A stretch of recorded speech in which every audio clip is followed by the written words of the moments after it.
Bueno, vamos a ver si se me escucha bien. ¿Sí? Bueno, el micro, ¿verdad? Me lo pongo un poco más para arriba. ¿Así? Un poquito mejor, ¿verdad? Estupendo. Bueno, quiero agradecer en primer lugar a María José Gómez por la amabilidad de haberme invitado. Con ella he coincidido en muchos actos, en muchas cosas a lo largo de nuestras carreras. Ella se jubiló ya hace un poco de tiempo y yo me jubilo este año, espero, después del verano. Y bueno, hemos compartido muchas actividades culturales, tanto en la Delegación Provincial de Cultura como en el propio Patronato de Alhambra. Así que muchas gracias, María José, por acordarte de mí para esta celebración, una celebración importante, 30 años para una asociación como la que ustedes pertenecen, me parece que es de resaltar. Y yo creo que hay que felicitar a los organizadores, a la junta directiva de la asociación, porque las personas que han invitado, que aparte de mi humilde persona, son todos profesores de primer nivel y realmente pues, la ocasión lo merece. En segundo lugar, quiero dar las gracias también a mis compañeros de la Delegación de Cultura y del Patronato de Alhambra por haberme facilitado un montón de imágenes que voy a poner en esta sencilla conferencia y que, bueno, pues que no me ha puesto ningún problema a la hora de facilitármelo, así que como son varios departamentos y hay mucha gente, pues no lo voy a citar personalmente, pero ellos saben que se lo agradezco enormemente. Cuando me pidió María José que hablara sobre Alhambra, la verdad es que, como ha dicho antes en mi presentación, he tenido la posibilidad de dar conferencias en muchos sitios sobre muchos temas de Alhambra y yo quería hacer algo diferente, algo distinto. Además, he visto en el programa que había antes otras personas que han hablado sobre muchos temas relacionados con la Alhambra.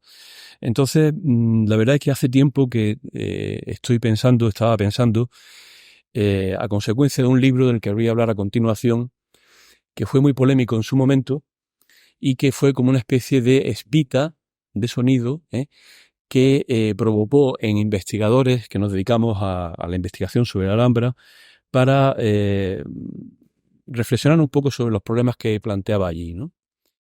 Y una de las cosas que decía este profesor era que la Alhambra eh, es como un soleado mar de misterios, ¿no? Y yo me parece a mí que, bueno, los misterios a veces son una provocación, que a veces llevan sorpresas, ¿no? Entonces yo creo que después de un misterio lo bueno es intentar analizarlo y ver qué nos sorprenden. Algo me dicen que no me oyen. Vaya. Bueno, voy a intentar a ver si se me escucha mejor. Bueno, vamos a ver, lo voy a intentar sujetar un poquito, ¿vale? ¿Se me oye bien ahora? Bueno, les pido disculpas por Claro. A ver ahora. ¿Se me oye ahora un poquito mejor? Sí. Bueno, vamos a ver si me respeta un poquito el micro y la voz y podemos hacerlo. Le decía que respecto al título, quería aclararle un poquito por qué he puesto este título tan extraño, ¿no? Y todo obedece a este libro, el que tienen esta frase que he sacado, que lo tienen en la pantalla, ¿no? Robert Irwin, no confundir con nuestro gran escritor norteamericano, Washington Irving, no tiene nada que ver, él era norteamericano y este es el británico. Además este es contemporáneo, vive todavía, y en 2011 publicó un libro que fue rápidamente traducido al español y publicado por un amigo, un compañero y una persona que seguramente ustedes conocen, que es Jerónimo Páez, ¿no? En su editorial Almez, ¿no? Y porque el libro realmente es un libro fantástico, ¿no? Un libro que plantea muchas cosas. Si se fijan en el texto que le he puesto ahí, plantea una serie de conceptos que, en fin y al cabo, son lo que reflexionamos todos los días las personas que nos dedicamos a la Alhambra, ¿no? Los misterios, ¿no? Las leyendas, las mentiras, los errores, la falta de documentación, el vandalismo, los errores en las restauraciones que se han hecho a lo largo del tiempo, las soluciones chapuceras o las deformaciones y las tergiversaciones que se hacen muchas veces a consecuencia de las demandas de mercado, es decir, de los turistas, ¿no? Todo eso está en el entorno de la Alhambra, de este monumento tan universal que todo el mundo conoce, todo el mundo quiere explicar y todo el mundo parece que su versión es la más definitiva, ¿no? Y claro, todo esto produce pues esos misterios, ¿no? Ese mar de misterios. Y esta crítica velada fue mal recibida en algunos sectores de nuestra ciudad y especialmente en el Patronato de Alhambra y también en algunos departamentos de la universidad, ¿no? Y yo me planteé desde entonces, pues bueno, pues hacer esta lectura que modestamente pues no sé cómo va a salir. He intentado hacerlo lo mejor posible y a ver qué soluciones le ven ustedes. He intentado sacar un poco de algunos conceptos. No les voy a hablar de nada que no sepan. No voy a hablar nada que no se haya publicado. Todo lo que yo les voy a decir, de alguna manera u otra, ha salido públicamente o se puede acceder, especialmente hoy día a través de redes sociales. Pero le voy a dar quizá una versión muy personal a lo largo de mis, como decía María José, pues ya casi 40 años de servicio para la Alhambra. Vamos a empezar con un palacio que seguramente los que estuvieron en las conferencias anteriores lo conocen bastante bien, el Palacio del Partal. Mi querido compañero y amigo, ahora académico, José Tito, Pepe Tito, acaba de ingresar en la academia y ha publicado su discurso fue precisamente sobre un descubrimiento que él lleva mucho tiempo haciendo sobre los jardines de Alhambra, muy especialmente cómo esos jardines a lo largo de la historia han modificado o han condicionado la creación de los espacios palatinos en el monumento, a pesar de la evolución a lo largo de 260 años de historia que trata, que cubre la Alhambra musulmana, ¿no? Bien, pues el Partal es precisamente, no voy a repetir nada de lo que ya le haya dicho, pero el Partal es como un espacio muy especial, muy particular. Como saben, el Partal lo construye el tercer sultán de la dinastía nazarí, Muhammad III, que gobierna en Granada entre 1302 y 1309. Era un sultán muy aficionado a la astronomía y a la astrología. Según su biógrafo, estaba tan obsesionado con leer y mirar el cielo de noche que se quedó ciego, ¿eh? Y tuvo un problema con su hermano y sucesor, Nasr ibn al-Juyuz, al que le entrega el poder de Alhambra, y su hermano, según dicen las crónicas, llega a asesinarlo. Le empuja y, según cuentan los cronistas, lo ahoga en una alberca de Alhambra, posiblemente la alberca del Partal, quién sabe. Les digo todo esto porque Muhammad III es el primer gran sultán de la Alhambra que construye dentro de la ciudad palatina. A él se le debe la construcción de la Puerta del Vino, se debe la construcción de la primera edificación de la gran mezquita mayor de la Alhambra, que ya no existe, y la apertura de la residencia palatina hacia la zona norte, la muralla norte de la Alhambra que linda con la ciudad baja, con el Albaicín, con Granada. Es por tanto el primero que se abre sobre las murallas y el ámbito del poder, la arquitectura del poder, la abre sobre la ciudad de Granada. Y lo hace a través de este pabellón que tienen ustedes en todas estas fotografías que le he puesto en la imagen, que lo que vengo a proponerle en esta imagen es que fíjense ustedes la Alhambra, la suerte que tiene que a pesar de las modificaciones, a pesar de esos errores que decía Irwin, a pesar de todo este vandalismo, dificultades en la construcción, mantiene su línea imagen, su consolidación visual a lo largo de los siglos.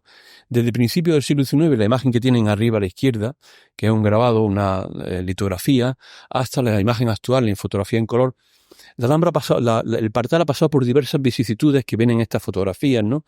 Que nos demuestran las fotografías. Sin embargo, un ojo habituado a Granada, habituado a Alhambra, reconoce siempre los ámbitos palatinos de la Alhambra. Y parece como que no haya pasado el tiempo y no se hayan producido esos errores sobre los lugares, ¿no?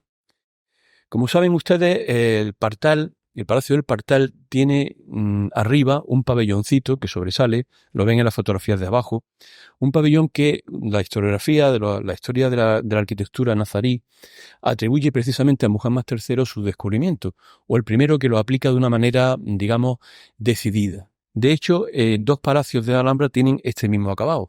Este Palacio del Partal y el palacio, la crujía norte del Palacio del Generalife, que aunque es construcción anterior a Muhammad III, probablemente él le añade ese pabellón.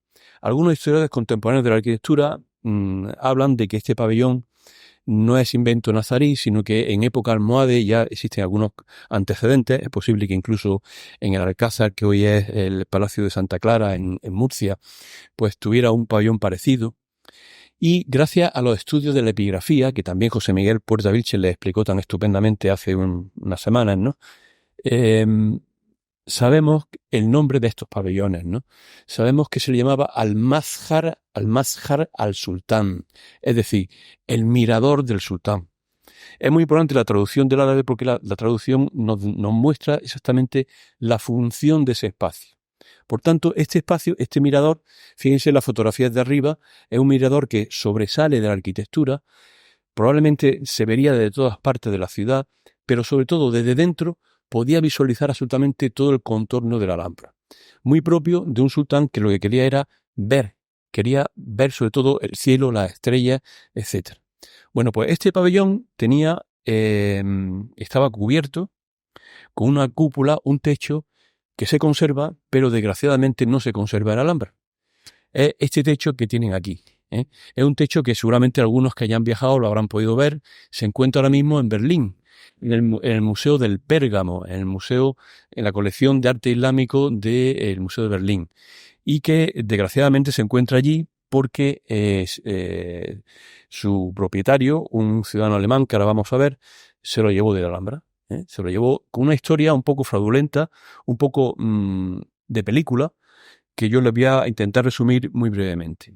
Estas imágenes que tienen son precisamente del techo situado allí. La imagen de arriba de la derecha en blanco, esta, es la que abre el catálogo del Museo de Arte Islámico porque le adelanto que este museo, esta colección de arte islámico, para mí es la mejor colección de arte islámico que hay en el mundo, porque abarca prácticamente todos los periodos del arte islámico, ¿no?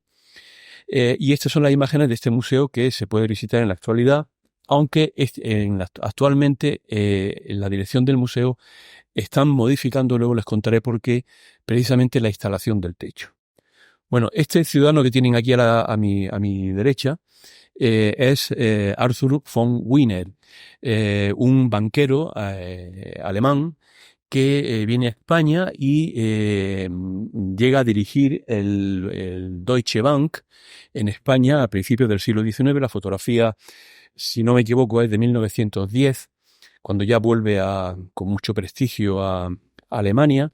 Es un ciudadano, es un empresario que se dedica a hacer las primeras grandes obras de los trenes transeuropeos y es un enamorado como hijo del siglo XIX, de todo lo que significa el arte del romanticismo, el orientalismo, etc. Es invitado por un miembro de la Embajada de Alemania en Berlín a visitar la Alhambra y se aposentan, se hospedan precisamente en una casa que ocupaba lo que hoy es el Palacio del Partal, que la tenía un antiguo heredero de unos militares españoles que la había heredado por herencia familiar y que al final se la vende al propio von Wiener, ¿no? Von Wiener en 1891 la desmonta de aquí y se la lleva a Berlín. La instala en una primera vivienda que tiene en Berlín, en una calle céntrica, que son estas imágenes que tienen puestas aquí. La imagen de la izquierda pertenece precisamente al archivo del Museo de Pérgamo, la colección de arte islámico, y la imagen de la derecha, aunque está publicada y lo utiliza el museo, pertenece a una colección privada que, aunque yo sé el nombre del propietario, pues no autoriza a su difusión del nombre, ¿no? Pero que aparece, como ven, instalada en una casa estilo árabe. Un poco lo que hacían todas las personas en el siglo XIX, que venían sobre todo muchos extranjeros y también españoles con dinero, que al descubrir la belleza de Alhambra pedían que en sus casas, en sus palacios, en sus fincas, le hicieran una decoración estilo árabe. Incluso Isabel II se llevó al arquitecto conservador de Alhambra y le hizo diseñar en el Palacio de Aranjuez una sala de estilo árabe, ¿no? Algo muy habitual para la época. Pues bien, von Wiener se lo lleva y en ese proceso de llevarse el techo en cajas a Berlín, Pues resulta que en los gobernadores de Alhambra, en 1870, como saben, la Alhambra deja de pertenecer a la corona y se convierte en un organismo que gestiona directamente el Ministerio de Fomento, ¿no? Pertenece a la administración pública, es cuando se declara Patrimonio Histórico Artístico, uno de los primeros monumentos de nuestro país. Y los gobernadores de aquella época empiezan a expropiar de manos particulares propiedades que están en la Alhambra, o a expropiarlas o a comprarlas, ¿no? Entre ellas gestionan con von Wiener la posibilidad de quedarse con el Partal. En aquella época no se sabía muy bien mucha información de qué es lo que ocurría, pero el caso es que poco después de que entrega sin cobrar nada von Wiener el palacio a la Alhambra, pues se descubre que se había llevado un techo. Pero previamente, en agradecimiento, el patronato de Alhambra de la época, que no había todavía patronato, le sitúan esta placa que tienen puesta ahí arriba, justamente en el pórtico del Partal. Yo he llegado a ver esta placa puesta en el Partal, pero el patronato de Alhambra de los años 70 la quitó, porque evidentemente se sospecha que o bien hubo una especie de intercambio de cambalache con von Wiener, se miró para otro lado para dejarle que se llevara el techo, o bien se acordó directamente que como pago se podía llevar un techo que en aquel momento a lo mejor no le daban la importancia que tiene. El caso es que en 1962 el patronato de Alhambra de aquella época deciden hacer una réplica que se la encargan al maestro de carpintería, el departamento de maderas del propio patronato, que se llamaba José Romera Baena, a quien yo he llegado a conocer y era realmente un carpintero finísimo, ¿no? Y tienen la imagen en blanco y negro ahí puesta justamente en el momento en que estaban haciendo la instalación. Los dos dibujos de abajo están hechos por Manuel López Bueno, un delineante del Servicio de Conservación de Alhambra, que se encargó de copiar a través de fotografías y sobre todo de ese calco que tienen a la derecha, un calco que enigmáticamente apareció en el archivo de Alhambra. No se sabe quién lo obtuvo ni quién hizo ese calco. Algunos investigadores dicen que fue el propio von Wiener que hizo con un papel de estraza, ¿no?, que lo pegó al propio techo antes para que quedara la huella del papel. De hecho, se conserva así en el archivo de Alhambra. Y recientemente ha habido una aportación de una investigadora, que ahora hablaré un poquito más tarde, que nos dice que probablemente fue como consecuencia de una visita que se hizo poco después de abandonar von Wiener la Alhambra, pero antes de desmontar el techo, que hizo el Centro Artístico de Granada. Y algunos de los socios, posiblemente algún dibujante, pudo aprovechar la visita para hacer ese calco que lo tienen ahí reflejado abajo. Lo cierto es que la historia de este techo no acaba ahí. Yo le estoy contando a grandes rasgos, pero este techo tuvo una gran polémica de siempre en Alhambra, porque hoy día sabemos que el techo se vendió en el año 1979. Fue vendido por los propietarios, que lo guardaron en unas cajas con motivo de la declaración de la Segunda Guerra Mundial. Se trasladaron a una finca al campo en Alemania, y la zona en la que estaba esta finca fue ocupada por las tropas soviéticas, que además, según sabemos hoy día, según algunas informaciones de la familia de los herederos de von Wiener, las tropas soviéticas no sabían lo que era aquello, y sabemos que el techo le faltan algunas piezas originales.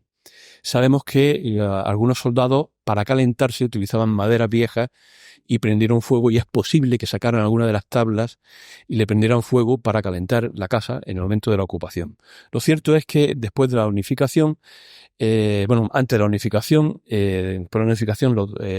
digamos, se unificaron dos museos que había en Alemania Occidental y Alemania Oriental: el Museo de Dahlem, que estaba en Alemania Occidental, y el Museo del Pérgamo, que estaba en el Berlín Oriental, ¿no?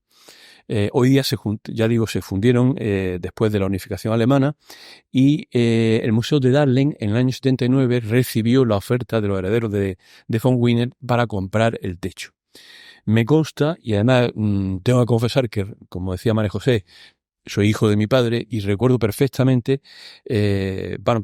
yo era un niño entonces, pero recuerdo la tensión que había en Patronato de Alhambra de la época por intentar comprar ese techo. que el techo volviera a la Alhambra, ¿no?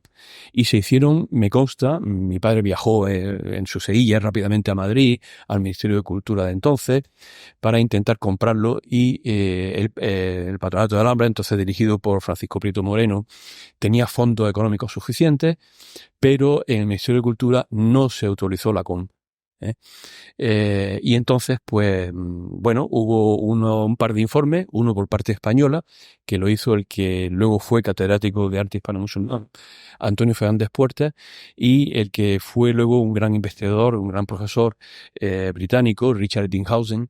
Hicieron una memoria independiente en la cual valoraron la importancia de este techo y recomendaban que, ya que no podía volver a la Alhambra, el techo fuera comprado por los alemanes y al menos se conservara no en manos privadas, sino en manos públicas, ¿no?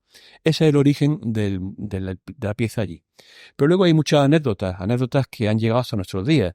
Yo decía María José, cuando empecé a trabajar en la Alhambra, ya por el año 86, 87, recuerdo perfectamente cuando llegó a la comisaría de la Alhambra, que todavía no era director, Mateo Revilla Uceda, que era viceconsejero en Sevilla, dejó la viceconsejería para encargarse precisamente de la comisaría de Alhambra. Me acuerdo que llegamos a escribir una carta a través de la embajada alemana, primero para solicitarle al museo que cambiaran la ficha técnica que tenía el techo, en el cual se decía que el techo estaba allí por la dejadez de las autoridades españolas, que aunque había un cierto trasfondo de realidad, la verdad que aquello era ofensivo para nosotros, para nuestro país y por supuesto para Alhambra. Como anécdota, les contaré que incluso, no voy a dar nombres, pero sí la anécdota que me parece interesante, y hace ya bastante años, en una de las campañas electorales para la Junta de Andalucía, en un partido político, partido andalucista en concreto, una de las premisas que ponían entre su proyecto para ejecutar si llegaban a la presidencia de la Junta de Andalucía, aparece, está publicado de sobra. No lo he traído aquí un poco por respeto, ¿no? Pero pedían que mientras no se devolviera el techo, no se vendieran entradas a ciudadanos alemanes para entrar a la Alhambra. Bueno, eso no dejaba de ser un brindis, pero lo cierto es que, bueno, que es representativo. Pero a pesar de eso, a pesar de que pasa el tiempo y de que hay buenas relaciones, cada vez mejor buenas relaciones, la verdad es que siempre hemos tenido mucha tensión entre el Patronato de la Alhambra y la dirección del Museo de Berlín.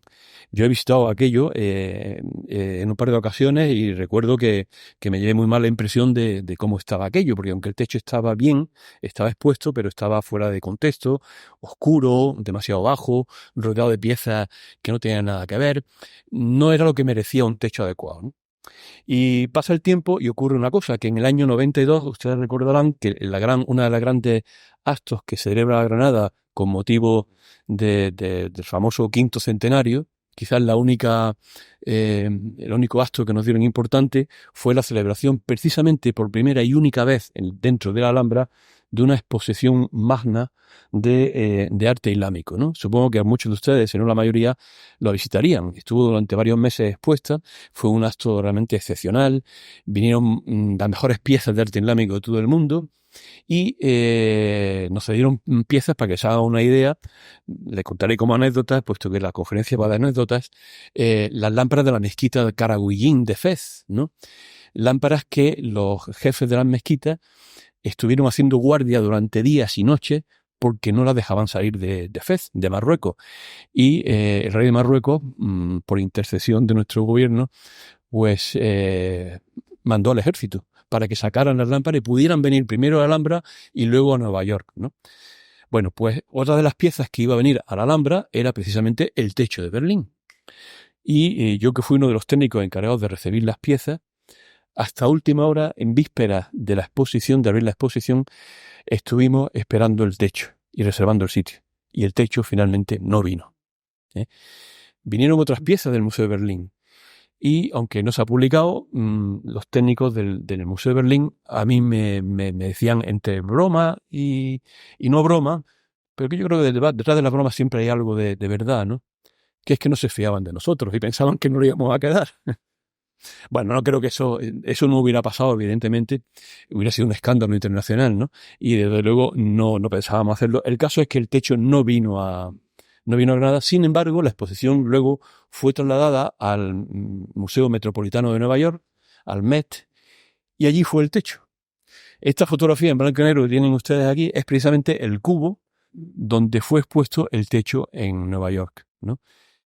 Claro, eso generó también unas quejas importantes de nuestro Ministerio de Cultura, y la explicación que nos dieron en Alemania fue que, y era cierto, era justamente el momento en el que se habían unificado las dos colecciones de los dos museos de arte islámico de Berlín y se habían instalado en el edificio que hay al lado del río de Berlín, en el gran edificio magnífico, un museo extraordinario, para mí de lo mejor que hay en el mundo, que es el Museo del Pérgamo, ¿no?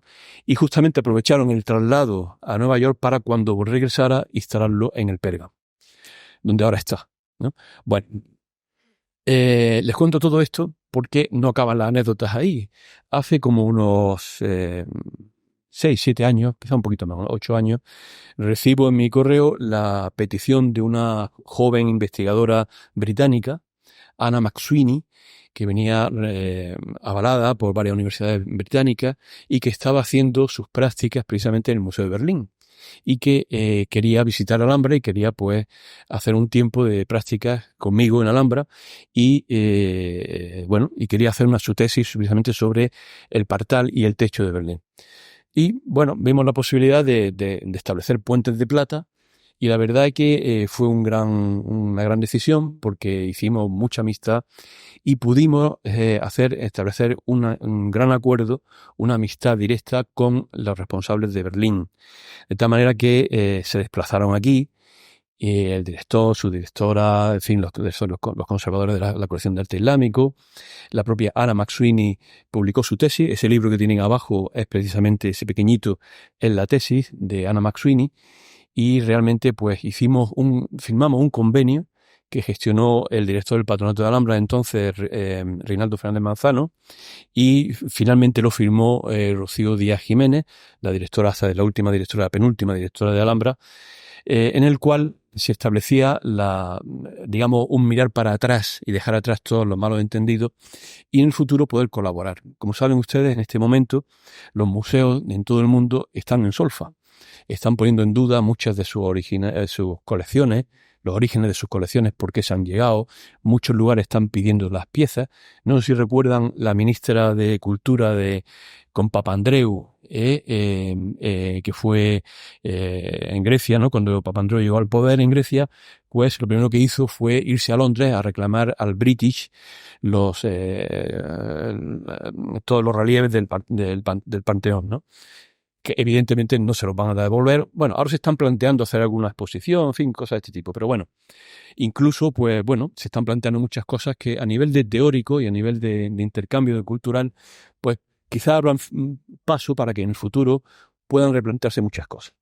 Nosotros le sacamos a Berlín un acuerdo porque ellos se ofrecieron a hacer un levantamiento en 3D con última tecnología del espacio donde estuvo el techo, para hacer el montaje con nuestro asesoramiento en Berlín, que es lo que están haciendo ahora mismo, y creo que lo van a abrir ya, creo que después del verano o antes del verano, ¿no? Y a cambio nos daban las dos fotografías que tienen a la derecha grandes, que son el levantamiento en 3D del techo acoplado en 3D con inteligencia artificial sobre la arquitectura original de la Alhambra, de tal manera que nosotros podamos exponerlo en exposiciones, en museos, e incluso en el propio espacio del Mirador de Alhambra. Quizás no es lo ideal, pero es lo que ha ocurrido, ¿no? Debajo de este techo, en la planta de abajo del Partal, hay otra sala que tienen dibujada ahí en este dibujo que está recién publicado, hace un par de meses ha salido al público. Es una ilustración fabulosa que hemos estado preparando en colaboración con el gran ilustrador Fernando Batista, que trabaja para National Geographic, creo que él no está en Nueva York, aunque la central de National Geographic está en Nueva York, él trabaja creo que en San Francisco, y a través de online hemos estado preparando un plano extraordinario sobre Alhambra, en el que hemos aplicado los últimos conocimientos que sabemos sobre el color, las texturas, las modificaciones que se han hecho, y le he sacado este cuadrito precisamente del lugar donde está ese techo que tienen mostrado arriba. Un techo que está en la Alhambra, ese techo no ha desaparecido, ¿no? Está allí, ¿no? Pero esta torre que tienen a la derecha es justamente el espacio donde, con 2 plantas, donde vivió von Wiener y donde años antes había vivido este ciudadano que tienen ustedes en la imagen, que seguramente muchos reconocerán, Sir Richard Ford. Sir Richard Ford fue un gran magnate británico que en 1833 vivió en Alhambra, vivió en el Partal, y a él se le debe gran parte de la modernidad europea de los viajes culturales, ¿no? Él es el autor de este libro, el Manual para Viajeros, ¿no? En España y Portugal, ¿no? Y que contribuyó a dar una gran importancia a la conservación de Alhambra y sobre todo al hecho de que Alhambra se haya conservado. Aunque él era muy crítico con los conservadores de Alhambra, decían poco menos que éramos unos catetos, que permitíamos los sobornos, lo cual era cierto. Porque muchos de los que se dedicaban en aquel momento, al principio del primer tercio del siglo XIX, muchos de ellos, algunos de ellos vendían pequeños azulejos, pequeños trozos y cosas, ¿no? A los magnates europeos que venían, que pagaban dinero por comprarlos, ¿no? Se dice que incluso influyó en el propio Washington Irving para venir a Granada y escribir lo que luego sería los cuentos de Alhambra, que tanta importancia tuvo para la propaganda, digamos, del monumento fuera de nuestro país, ¿no? Pues bien, Sir Richard Ford, que criticaba tanto a los conservadores de Alhambra, pues resulta que se llevó una pieza de Alhambra. Bueno, se llevó bastantes cosas. Primero nos dejó su graffiti, su firma, en varios lugares de Alhambra. Les confieso que he tenido que quitar muchas láminas para poder dar la conferencia, porque esta será la primera parte de una segunda conferencia o una tercera, porque hay tantas cosas que contar que realmente las he quitado, ¿no? Entre ellas las firmas de Richard Ford en la Fuente de los Leones, por ejemplo, de Richard Ford y su mujer Henrietta, ¿no? Que la restauración reciente nos ha desvelado precisamente que a pesar de ser tan crítico con la Fuente de Alhambra, pues él iba dejando su firma, ¿no?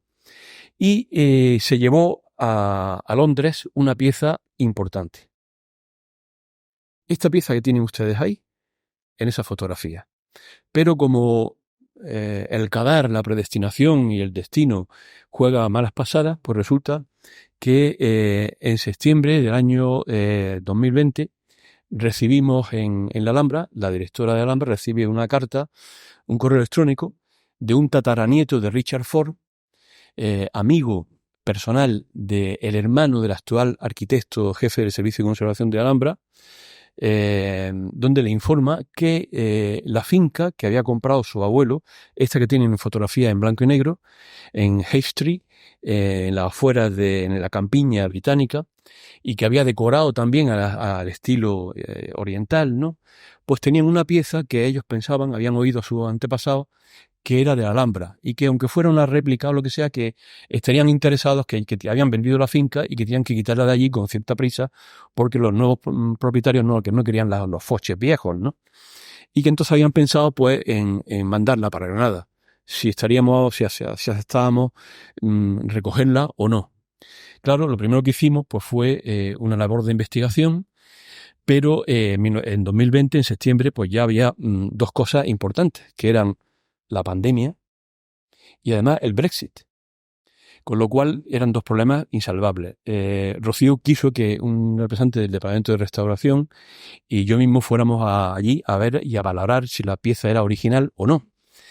Las fotografías que obtuvimos, el análisis visual de estas piezas, ahí la ven encima de una alfombra en la vivienda, y la fotografía de ahí arriba es la entrada al cuarto de baño. La tenían puesta sobre el cuarto de baño, ¿no?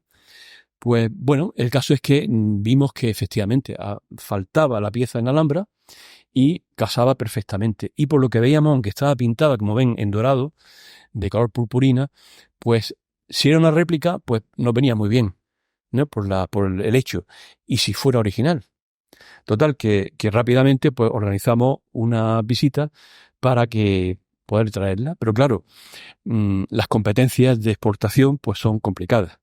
Y entonces hubo que ingeniárselas con una empresa de transporte para que atravesaran el túnel bajo el estrecho y en pleno Brexit, y en plena pandemia cargaran en el Capitoné la tabla, y como tal tabla, dentro de un cajón, pues salieran de la frontera británica, ya frontera o medio frontera todavía con la Unión Europea, y nos trajeran el techo a la Alhambra. Y eso fue lo que pasó en el 18 de noviembre de 2020. Estas son las imágenes del momento en que el Capitoné descarga delante del Departamento de Restauración de Alhambra, donde, si se fijan en la fotografía de abajo, estoy hablando con la consejera de Cultura, que viene expresamente de Sevilla para recibir la pieza, con la directora de Alhambra, con el jefe de servicio de conservación, el arquitecto, y con los técnicos que tienen arriba del Departamento de Restauración, que recibimos todos con mucho entusiasmo la tabla. Y rápidamente nuestros compañeros del Departamento de Conservación de Madera se dedicaron a comprobar que efectivamente se trataba de una pieza original procedente del lugar donde que se había llevado el propio Richard Ford, y que limpiándola de la purpurina y del tiempo, pues nos iba a aportar información importante.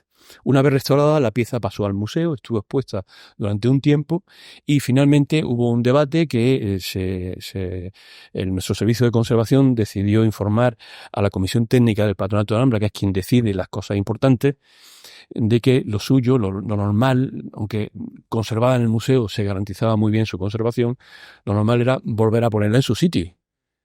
Así que esta era la mella que tienen ustedes, que se hizo para comprobar lo que faltaba, y la fotografía de la derecha la tomé justamente el viernes pasado, para mostrarles justamente cómo la pieza, ya sin purpurina, ha vuelto después de casi 300 años al lugar de su origen. Lo que no pasó con el techo de Berlín, sin embargo, ha pasado con una pieza 3 metros debajo. Esta es la fotografía que tomé el viernes pasado para que la vieran cómo está situada, y cómo los turistas que ahora pueden venir pueden verla después de tantos años haberse conservado en la campiña británica, haber vuelto a Alhambra. Esto, que parece una tontería, no es tanto, porque esto genera todo un debate sobre dónde deben estar las piezas originales, ¿no? Si en el sitio, si no en el sitio, qué hacen en un museo, qué hacen en una propiedad particular. Algo que, bueno, a mí ya está, me pilla un poco de lejos, pero las jóvenes generaciones seguro que van a pelear por ello. Bueno, vamos a cambiar de tema, de misterio, de sorpresa, y nos vamos a ir a otro sitio que ustedes conocen muy bien en la Alhambra, que es la Sala de los Reyes. Saben ustedes que la Sala de los Reyes tiene situada ahí arriba. Se le llama así por esos 3 techos abovedados, ¿no?, que están decorados, ahora veremos, con sobre pieles de animales, y que ocupan el ámbito fundamental de uno de los palacios más importantes, por no decir más importante, de la Alhambra, edificado por Muhammad V en su segundo reinado, probablemente entre 1370 y 1380. Estos techos sufrieron mucho a lo largo del siglo XIX, especialmente con la ubicación sobre los tejados. Los tejados, saben ustedes, que son de los elementos que más sufren con el paso del tiempo y que sufren muchas modificaciones, ¿no? En la Alhambra del siglo XIX, como no tenían el conocimiento que tenemos de todas estas cosas, ¿no?, pusieron sobre el tejado una planta superior de una vivienda, la llamada Casa de Doña Clara, ¿no?, en los archivos de Alhambra, ¿no? Y eso hizo que los techos, aquí tienen este esquema, de estar completamente exentos, fíjense aquí, y respirar el trasdor de los techos a través de las ventanas de las cúpulas de la sala, quedaron completamente atrapados dentro de la vivienda, y lo que es peor, a partir de 1855, cuando se hacen las nuevas cubiertas, quedaron completamente cegados, y el suelo apoyaba directamente sobre los propios techos. Esto hizo que los techos tuvieran grandes deformaciones y amenazaran las pinturas que había pintadas por el interior, lo cual llevó al Patronato de Alhambra, a partir de entre 2007 y 2009, al gran arquitecto Pedro Salmerón, a hacer un proyecto de restauración integral de toda la Sala de los Reyes, y en este caso empezar la casa por los tejados, que parece una tontería, pero realmente es lo mejor, porque es la forma de devolver los tejados a su disposición original y proteger desde arriba para luego poder intervenir abajo en las pinturas, ¿no? Estas son las imágenes de la restauración, son fotografías sacadas antes, y si se fijan, el nombre que recibieron ya desde el siglo XIX estos techos era el nombre de barcas, porque tienen la forma de una barca invertida. De hecho, sabemos por la documentación y por los análisis de ADN que se han hecho de la madera, que probablemente los artífices de estas bóvedas, de las estructuras de madera de estas bóvedas, fueran personas que trabajaban en algún puerto del Reino de Granada, Reino Nazarí de Granada. Quizás el puerto de Almería, que era el dedicado sobre todo al comercio, fundamentalmente al comercio. Quizás el de Málaga, que era el que tenía la armada más importante de los nazaríes.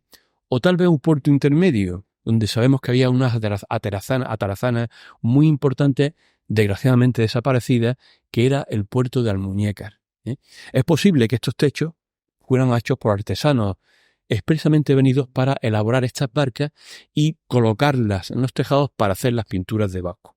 De hecho, debo a un compañero y a buen amigo, a Juan Bolívar, investigador de Almuñécar, compañero mío en la Asociación de Almuñécar de Patrimonio Cultural, cuyo secretario tenemos además aquí entre el público, a que me facilitara precisamente los datos de una asociación joven que se ha creado en Almuñécar para recuperar las barcas antiguas, tal como las hacían los artesanos tradicionales a través de la información oral pasada de padre a hijo, ¿no?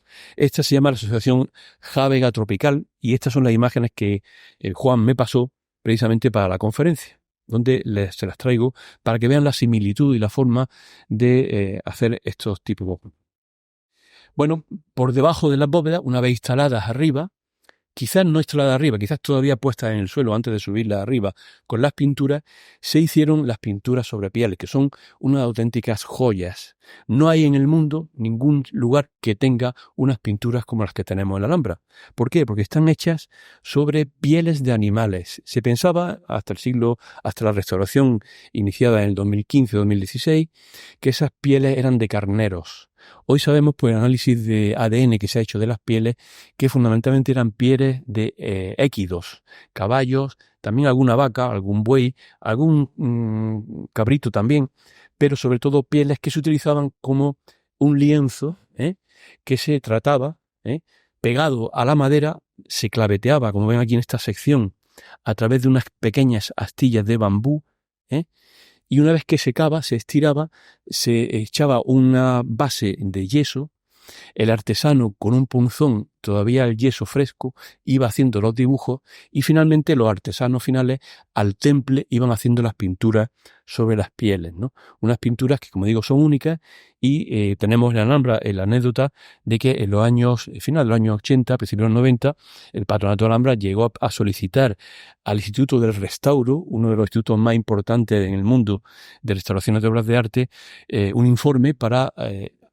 proceder a la restauración de estas pinturas que cada vez se iban degradando más, ¿no? Y que durante mucho tiempo, que ustedes recordarán, han estado durante décadas tapadas, cerradas al público, ¿no? Para protegerlas, ¿no? Bueno, pues el Instituto de Restauro, en sus conclusiones, declinaron proceder a la restauración porque no sabían cómo se iban a comportar, ¿no? Así llegamos a los primeros años del siglo XX, en los cuales el Patronato de Alhambra, valientemente, en unión del Instituto Andaluz del Patrimonio Histórico y varias universidades europeas, bueno, no recuerdo ahí las universidades, tengo por aquí anotadas, pero no, para ser más rápido, decidimos abordar por fin esta restauración, ¿no? Donde se han implicado, coordinados por nuestro departamento de restauración, nuestro servicio de conservación de bienes culturales, coordinado por muchísimos profesionales. Pero no voy a hablar sobre la restauración, la pintura, sino, por ejemplo, saben ustedes que el techo central aparece una serie de figuras, de personajes, ¿no? ¿Quiénes eran estos personajes, no? Estos personajes que aparecen, como ven en la fotografía de abajo, reunidos, y en el texto que le he puesto abajo, intento resumirles la explicación que a lo largo del tiempo, desde principios del siglo XIX, cuando empezaban a identificar esos techos, ¿quiénes pueden ser esos personajes?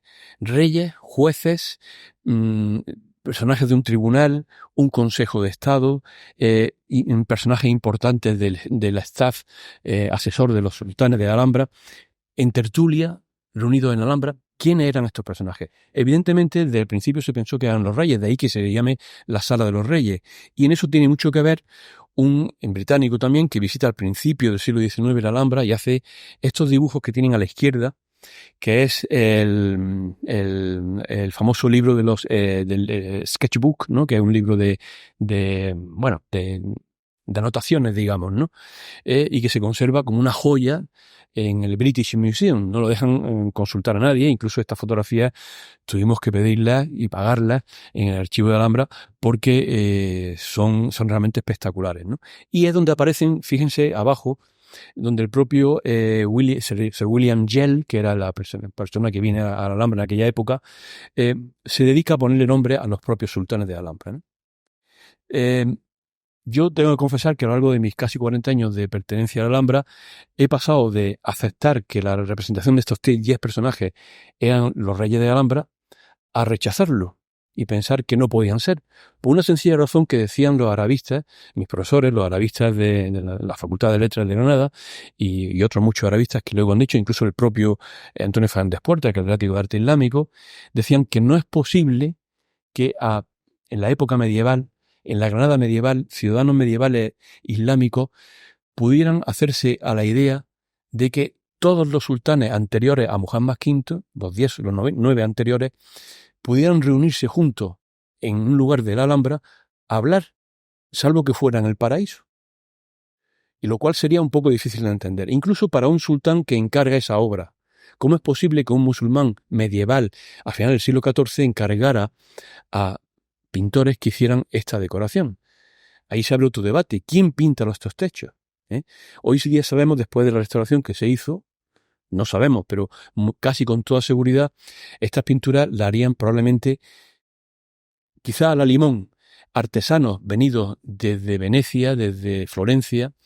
En Granada había una comunidad de genoveses muy importante con un salvoconducto que tenían para comerciar con el Reino de Granada. Que saben, la frontera estaba cerrada con los reinos cristianos y los granadinos muchas veces salían al mar a comerciar con los reinos europeos, ¿no? Y los genoveses tuvieron una posibilidad. Entonces es posible que trajeran a artesanos o información de lo que se estaba haciendo en Europa en aquel momento, ¿no? En las pinturas de tipo medieval, ¿no? De tipo cortesano, etcétera, ¿no? Y lo que sí dicen nuestros técnicos de restauración del departamento nuestro de Alhambra es que se ve una mano de artesanos nazaríes, ¿no? Que hay como determinados tipos de ejecuciones, sobre todo de los pigmentos, de las pinturas, que posiblemente lo que hacen es que colaboran. Sabemos que en aquel momento, en esa segunda mitad del siglo XIV, Muhammad V era íntimo amigo del rey de Sevilla, también rival por decorar los palacios al estilo, a ver quién era el que ponía un palacio más bonito, el Palacio de Sevilla, el Alcázar de Sevilla o el Alcázar de Alhambra, ¿no?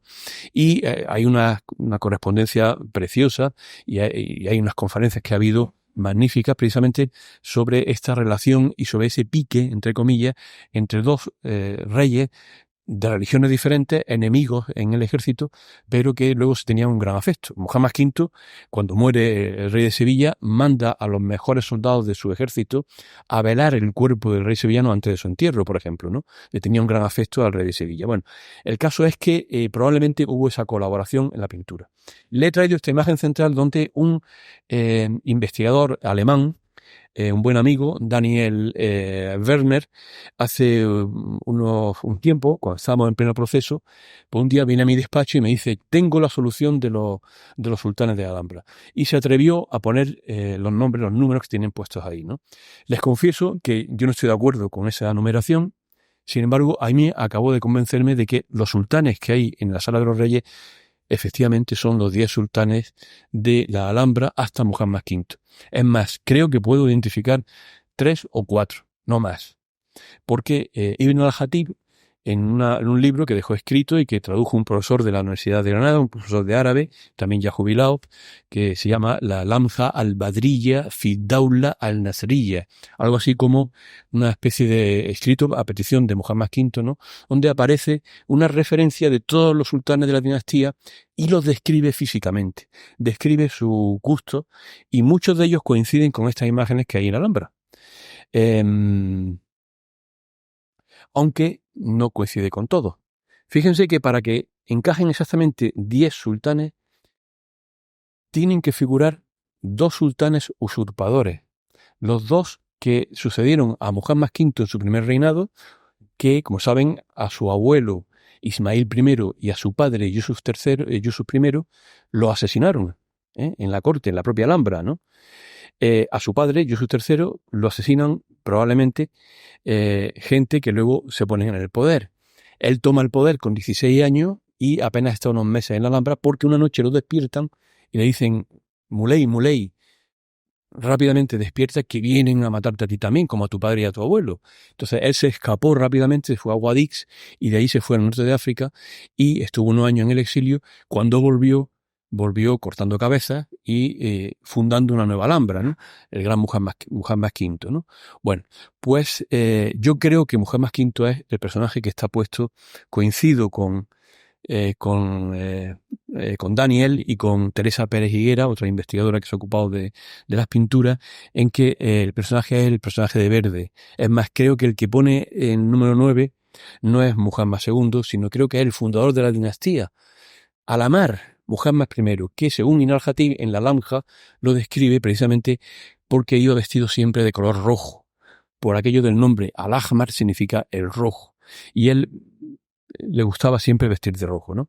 Y están incluidos los dos usurpadores. Eso dice mucho de Muhammad V, porque él quería representar allí precisamente la fundación de una nueva dinastía, para lo cual era necesario poner los orígenes de la dinastía nazarí, que remonta nada más y nada menos que los Ansharis, los Ansares. Saben ustedes que en todo el mundo islámico, incluso el contemporáneo, muchos reyes, muchos presidentes, todos dicen que todos proceden de Mahoma, ¿no? De la hija de Mahoma o del yerno de Mahoma, es decir, que tienen relaciones familiares. Parece ser que lo único que descienden directamente son los actuales reyes de Jordania, ¿no? Pero Muhammad V le pide a Ibn al-Jatib que le haga un árbol genealógico y no lo remonta a Fátima, por ejemplo, la hija de Mahoma, o a Ali, ¿no? El fundador de los abbasíes, ¿no? De los alíes, ¿no? De los más rebeldes del mundo islámico actual, ¿no? Sino que lo emparenta con los Ansaris, que eran esa familia que acoge a Mahoma cuando emigra desde la Meca a Medina porque lo iban a matar, porque no les gustaba que les predicaran la existencia de un Dios único, la fundación de la religión del Islam. Saben ustedes que el traslado de la Meca a Medina da origen al primer año de la Égira, el año que todavía rige en la actualidad para el calendario musulmán en los países árabes, ¿no? Y que Mahoma se refugia, lo acogen precisamente una familia de Medina que eran los Ansares, ¿no? Los Ansares son una familia que tiene un gran prestigio cultural, un gran prestigio social, ideológico, religioso en todo el mundo islámico, precisamente porque protegen a Mahoma para que luego pueda hacer la fundación del Islam y la predicación del Islam. Bueno, todo esto se lo cuento precisamente porque creo que la vinculación de las pinturas de Alhambra obedece precisamente a eso. ¿Y qué son de las otras dos pinturas? Pues las otras dos pinturas representan, no voy a hablar sobre eso porque hay muchísima literatura y solamente ustedes lo saben, probablemente escenas cortesanas. Es decir, Muhammad V quiso representar en su palacio de nueva fundación, que iba a servir para refundar la dinastía nazarí, probablemente quiso poner a la moda, entiéndeseme bien, lo que la moda significaba en la segunda mitad del siglo XIV, es decir, que valoraran que su palacio también se decoraba con lo mejor que se hacía en todo el mundo conocido, en Europa, en Turquía, es decir, imágenes cortesanas, fiestas cortesanas, princesas que piden la mano a través de las pugnas entre diversas pruebas, entre caballeros, justas medievales, cacerías, una partida de ajedrez, un ataque, una lucha personal frente a un oso, por ejemplo, y acaban con una batalla, aquí en esta esquinita, una batalla cuerpo a cuerpo con un musulmán y un soldado cristiano. Como saben, el musulmán le clava la lanza al cristiano porque, lógicamente, la pintura está pagada por un rey musulmán, claro. Y el que vence es el musulmán, claro, en la Alhambra musulmana, ¿no? Pero no voy a pedirles que se fijen en esto, sino en una de las mayores sorpresas de la restauración de las pinturas fue lo que ocurre de fondo en estas pinturas.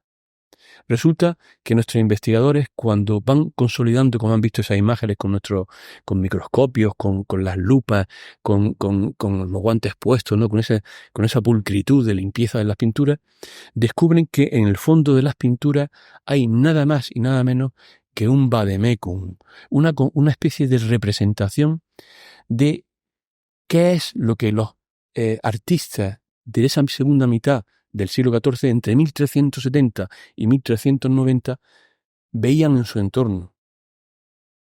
Representaban pintados lo que tenían alrededor, los animales, la vegetación. Vamos a verlo. Por ejemplo, las arboledas. Fíjense, he entresacado de las pinturas los distintos árboles que había en la Alhambra, seguramente en Granada, en aquella época. Había un cedro, había palmeras, había un ciprés, había pinos, había árboles frutales. Pero no solamente arboledas, flora, hay floras, hay distintas, fíjense la cantidad de flores diferentes, hay tulipanes, hay hasta está la flor para hacer el pan, del trigo, ahí abajo, estos oscuros estos son trigos, Es decir, hay una variedad, hay aves. Fíjense la colección de aves, de pájaros, de halcones. Todos estos son halcones. Aquí hay patos. Fíjense los patos en un riachuelito. Hay palomas, pajaritos de diversas especies que ahora los investigadores de la naturaleza están investigando para comparar cómo son actualmente esos animales en la época actual. Y había también mamíferos, había équidos, había caballos. Fíjense la cantidad de caballos que habían representados aquí. Incluso con este nudo que sabemos le hacían las tropas nazaríes a sus caballos para enfrentarse a las tropas cristianas. Le hacían un nudo a la cola. Y el representante aparece en varios textos medievales, ¿no? Aparece un asno, un buey, ¿no? O sea, un burro. Aparecen dos leones, por ejemplo, ¿no? Pero no solamente esto, sino que además hay un mono subido a un árbol. Hay un venado en una cacería. Hay probablemente un jabalí. Aquí hay un jabalí, una cabeza de jabalí. Hay perros, perros lebreles que están en cabeza. Hay conejos, liebres. Es decir, los techos de Muhammad V en la Alhambra, en un techo que no hay otro igual en el mundo, nos han legado una fotografía de lo que había en Granada en la segunda mitad del siglo XIV. Pero esta no es la única sorpresa que hay en la Alhambra, que todavía podemos disfrutar. En la Alhambra, saben ustedes que recientemente se ha publicado un libro muy interesante sobre el origen de la vida, el origen del universo, si el Big Bang, si las estrellas, si las constelaciones. ¿Es posible que en la Alhambra medieval hubiera un Big Bang? ¿Es posible que los artistas de la Alhambra intentaran representar qué había en el cielo en el momento de construir la Alhambra? Vamos a intentar sorprendernos. ¿Saben ustedes que los alicatados de la Alhambra están hechos con piezas cerámicas que se acoplan entre sí de forma geométrica? Bueno, pues para hacerlo siempre se utiliza este patrón, el círculo y el cuadrado. Cuando el cuadrado dentro del círculo, obtenido por el círculo, se gira sobre sí mismo, da lugar a una estrella de 8 puntas, como tienen aquí. Se gira más, una estrella de 16 puntas, hasta de 24 puntas, como tienen en este caso. Me parece que esta es de 16, ¿no?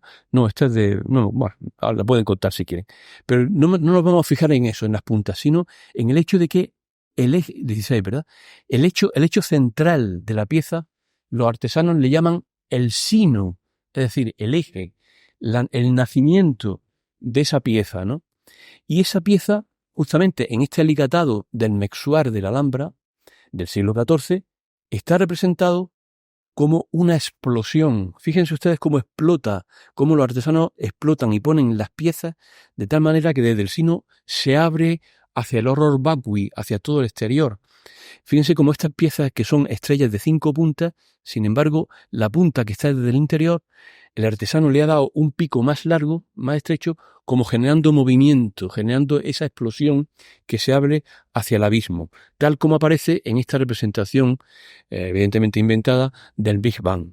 Es decir, en la Alhambra, quizás los artesanos, quizás las personas que estaban en el entorno del staff de los sultanes, tenían una inquietud por lo que significaba el orden cósmico y lo que significaba de esa voluntad creadora del Dios único de la creación, que en el caso de Alhambra lo tenemos especialmente representado en un lugar muy importante que todos conocen, el Salón del Trono, la Torre de Comares. Saben ustedes que la Torre de Comares, esta fotografía, que no está trucada, es de una tormenta real, es la torre más grande de Alhambra, tiene 45 metros de altura y en su interior Yusuf I, el padre de Muhammad V, diseña el gran Salón del Trono. Un Salón del Trono que está cubierto por este techo ataujerado de más de 8.700, creo que son 38 piezas que están ensambladas una junto a otra en unos tableros, en este dibujo lo pueden ver muy bien, en unas tablas acodaladas al interior de la torre, en unas tablas, ¿no? En las cuales en su interior están claveteados con clavos de 2 puntas, todas estas piececitas una a una para conformar este techo que es la obra maestra de la arquitectura y del arte islámico en Occidente, en el mundo, ¿no? En la época medieval, ¿no? Y lo tenemos en la Alhambra, ¿no?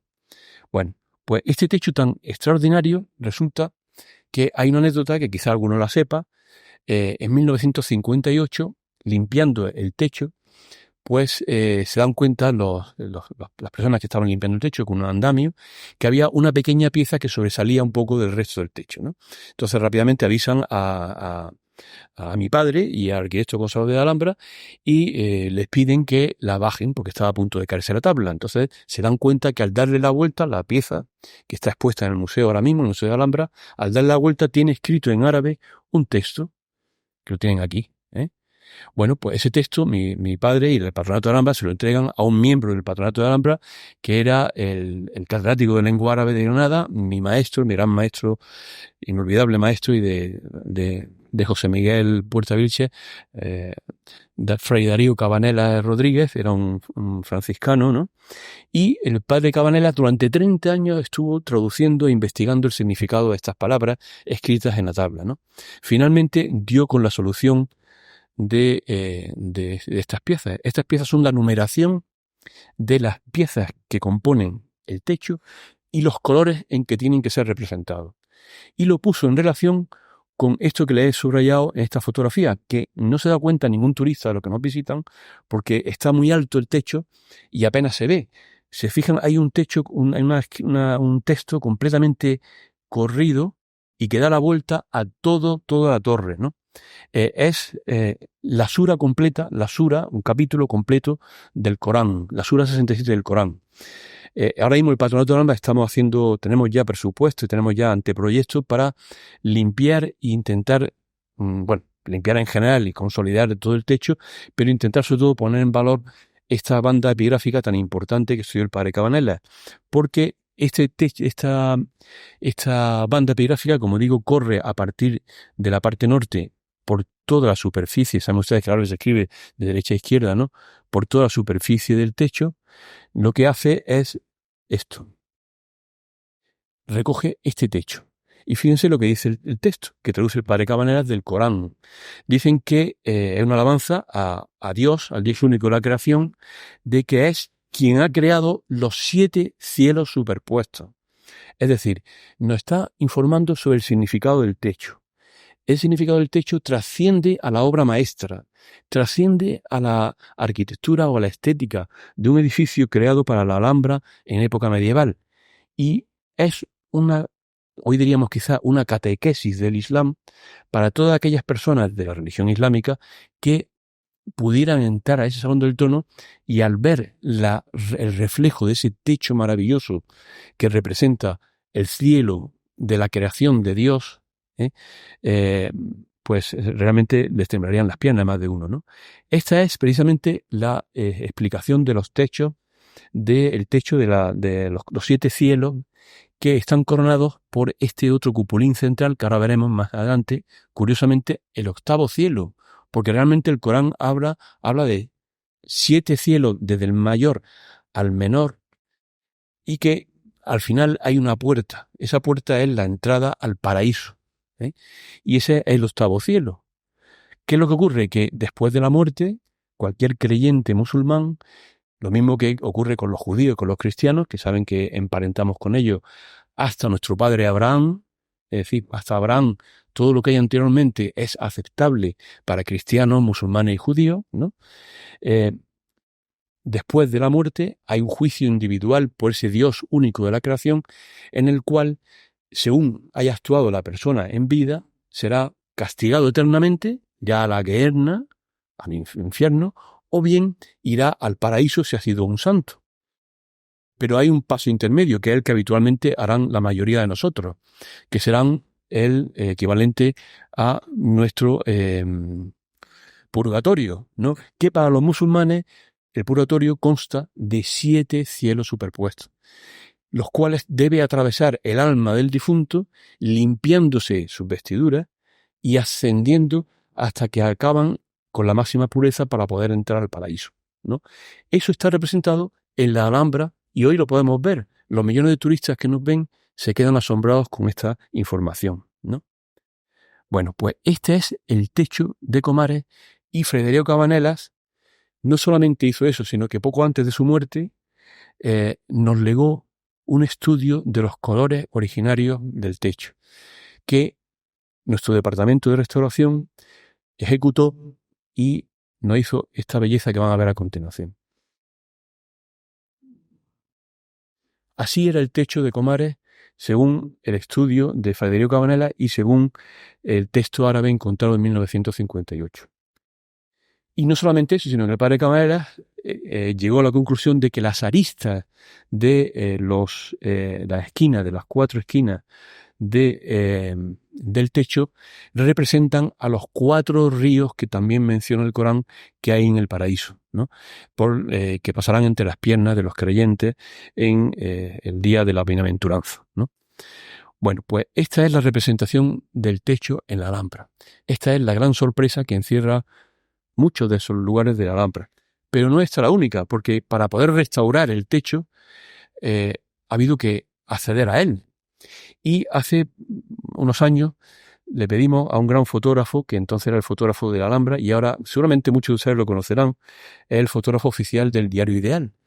Un gran fotógrafo del que tenemos unos grandes reportajes de la Alhambra, reportajes técnicos de trabajo, ¿no? Y le pedimos que nos hiciera una fotografía precisamente del techo desde arriba. Y este es el momento en que lo hizo. En el año 2015, exactamente. Le acompañamos y retiramos la pieza central del techo, es decir, la puerta del paraíso. Este es el trasdós del techo y este es Pepe Marín y esta es nuestra jefa del departamento de restauración. En el momento en que se retira esta tabla, como ven, y aparece esta imagen que creo que es la primera vez que se expone en público, aunque está publicada en redes sociales, pero creo que es la primera vez que se hace en público. Esto es lo que se ve desde el techo de Alhambra. Una fotografía maravillosa, que se debe a Pepe Marín y a la restauración del techo. Bueno, pero no acaba aquí las sorpresas de Alhambra, no sé cómo vamos de tiempo. ¿No hemos colado de tiempo? Bueno, ¿seguimos o no? Sí, un poquito. Bueno, creo que vamos... voy a intentar ir un poquito más rápido a partir de ahora. Vamos a cambiar por completo. Para sorpresa de muchos de ustedes vamos a cambiar por completo de sorpresa y sobre todo vamos a cambiar de cronología. Vamos a irnos al siglo XVI. Todos saben que en la Alhambra... ¿No se me oye? Sí se me oye, ¿no? Todos saben que en la Alhambra hay un palacio, el Palacio del Renacimiento, el Palacio de Carlos V, ¿no? Y mucha gente que nos visita, incluso en la historia, muchos han dicho, pero bueno, ¿qué hace en la Alhambra esto aquí? ¿Este palacio qué significa aquí? Incluso mi querido amigo, el pintor, que fue María José lo conoce muy bien, que fue el coordinador del Gabinete Provincial de Bellas Artes, Manolo Ruiz Ruiz, ya también jubilado hace mucho tiempo, que es un gran pintor, y hizo este dibujo, que me dedicó además, precisamente con el águila del Renacimiento, como posándose sobre la Alhambra, como manifestando como algo que era exento de la Alhambra y que llegaba para molestar a esa Alhambra joya. Le diré como anécdota que incluso en la documentación de archivo de Alhambra nos muestra que en más de una ocasión incluso hubo una propuesta para llevar al Parlamento, a las Cortes españolas, al principio del siglo XX, el permiso para derribar el Palacio de Carlos V, que rivalizaba con la importancia de los palacios árabes, ¿no? Afortunadamente no se hizo y ahora vamos a ver por qué, ¿no? Hay 2 investigadores, de los mejores que ha habido en la historia de la arquitectura del Renacimiento, un italiano que tienen a la derecha, Manfredo Tafuri, que murió en el año 94 y que poco antes de su muerte, estando todavía Mateo Revilla, director de Alhambra, lo trajimos a Alhambra precisamente, ¿no? Y el de la izquierda, al que estoy explicándole algunas cositas, como ven ahí en la fotografía, es Antón Capitel, también está ya muy mayor, que también es profesor de Historia de la Arquitectura en la Universidad Complutense, bueno, ya está jubilado, y que los dos definieron muy bien lo que era la Alhambra. Antón Capitel lo definió y así aparece en sus manuales y así se le transmite a los futuros historiadores de la arquitectura de toda España que el Palacio de Carlos V funciona y se creó como una rótula, es decir, un eje al cual hacer girar la Alhambra sobre él. Y Manfredo Tafuri le puso aún un nombre, una frase más bonita todavía, que les voy a decir literalmente. Él dijo que el Palacio de Carlos V era un meteoro casualmente clavado en el corazón de la Alhambra. Una frase muy bella y que nos define muy bien lo que es la grandeza de este palacio. Tenemos en Alhambra, y poca gente lo valora, probablemente la joya de la arquitectura del Renacimiento europeo, incluso italiano, incluso romano.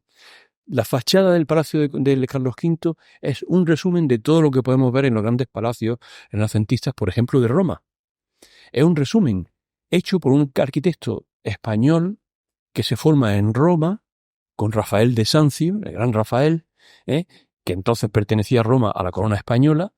Por tanto, los grandes historiadores de la arquitectura iban a trabajar allí para aprender en Italia lo que el Renacimiento le estaba haciendo, y el palacio aplica los máximos, lo más lujoso, lo más florido de la arquitectura del Renacimiento.